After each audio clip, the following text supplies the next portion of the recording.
সঙ্গীত আত্মার যোগ, হৃদয়ের টান বলেন অনেকেই। সঙ্গীত হচ্ছে গুরুবিদ্যা।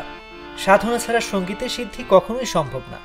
সঙ্গীতের মধ্য দিয়ে মন হয় আত্মশুদ্ধি, যে শুদ্ধি মেলে শুধুমাত্র অনুশীলনেই। সেই অনুশীলনের জন্য প্রয়োজন বাদ্যযন্ত্র।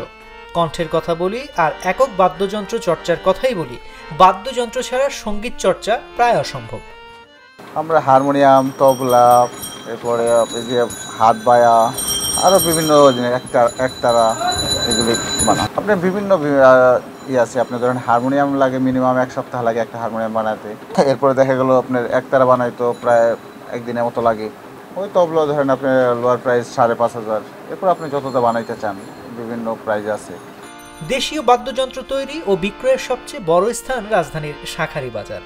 শাঁখারীবাজার এবং তার আশেপাশের এলাকায় বাদ্যযন্ত্র প্রস্তুত এবং বিক্রয়ের ঐতিহ্যের বয়স প্রায় 200 বছরের পুরনো নতুন মিলিয়ে এখন প্রায় 20টি বাদ্যযন্ত্রের দোকান রয়েছে, যারা নিজেরাই দেশীয় নানা বাদ্যযন্ত্র প্রস্তুত করে থাকেন।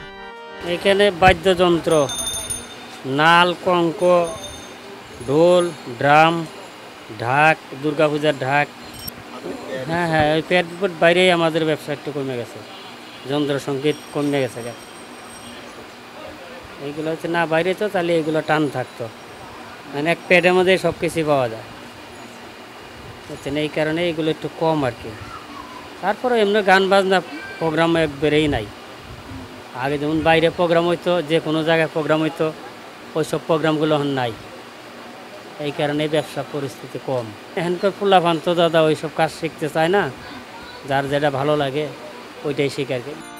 এখানে পাওয়া যায় প্রস্তুত করা হারমোনিয়াম, তবলা, গিটার, দোতারা, একতারা, সারিন্দা, এসরাজ, তানপুরা, সেতার, বাঁশি, ঢোল, জিপসি, খোল, মন্দিরা, কঙ্গো, বেহালা সহ আরও অনেক দেশীয় বাদ্যযন্ত্র।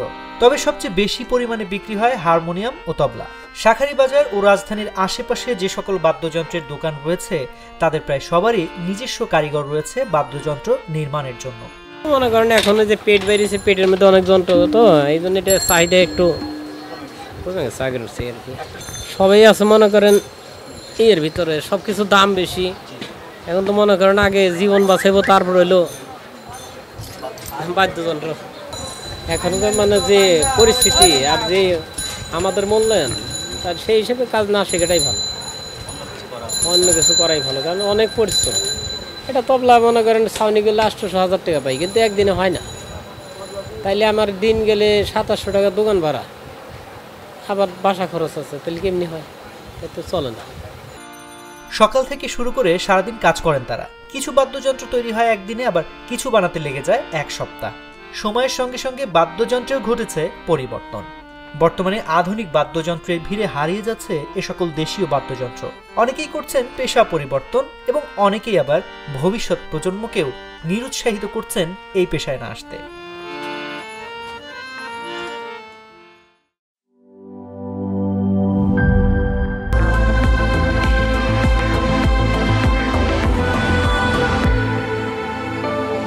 Harlan, be a show stealer.